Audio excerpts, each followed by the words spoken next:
Wanneer 'n mens bid in die naam van Jesus Christus, teken dit 'n geweldige verskil aan. 'n Gebed in die naam van Jesus Christus is 'n kragtige gebed. Die naam van Jesus Christus maak gebed magtig. Dit maak gebed 'n gebed wat deurdring en wat deurbreek. Johannes 16 vers 23 sê, ons moet bid in sy naam. Hoekom in sy naam? Want die naam van Jesus Christus gee vir mens toegang tot die hemel.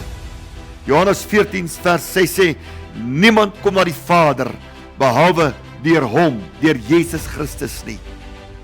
Daarom die naam van Jesus Christus gee vir jou daardie toestemming, daardie toegang, om by die skatte, wat in die hemele is, uit te kom, om het aan te raak, om het los te maak.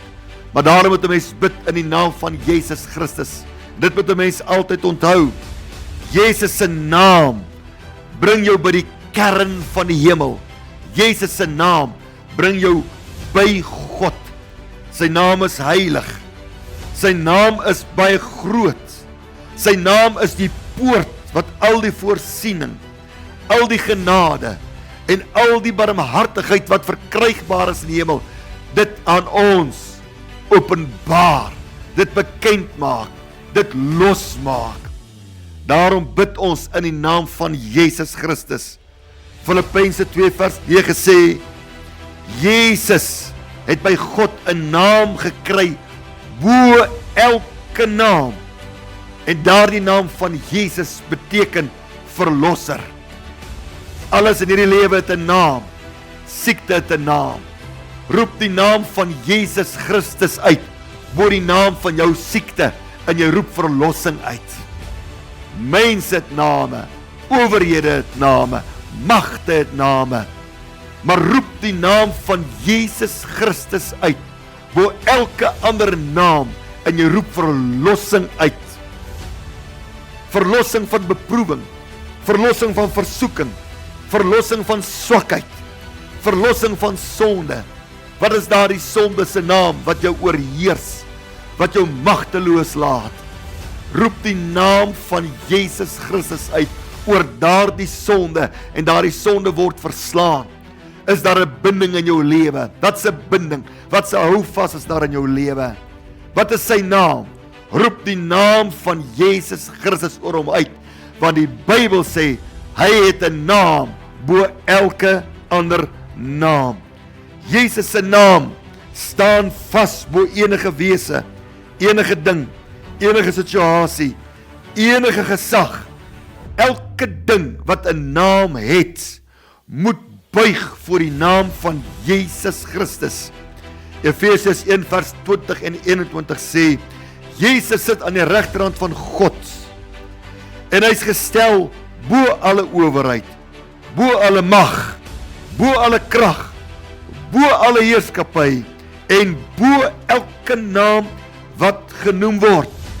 Filippense 2 vers 10 sê, in sy naam buig elke knie van die wat in die hemel en op die aarde en onder die aarde is.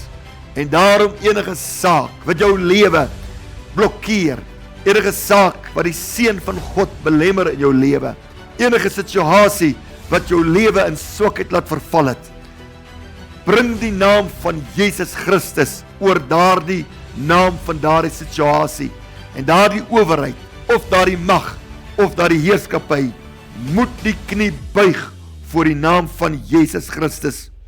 Die Bybel sê, alles op die aarde is gestel onder die voete van die Here Jesus Christus, Hebreërs 2 vers 8.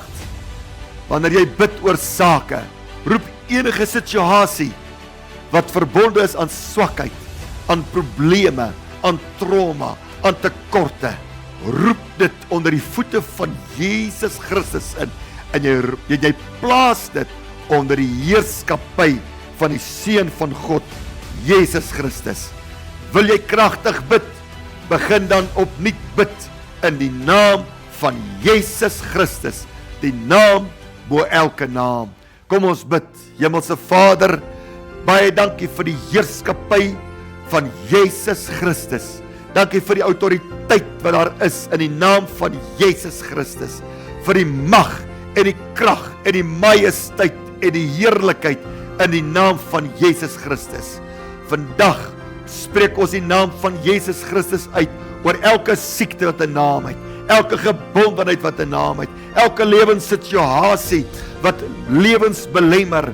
En ek sê nou dankie dat die naam van Jesus Christus verlossing bring vir mense wat smag na verlossing van watter aard ook al.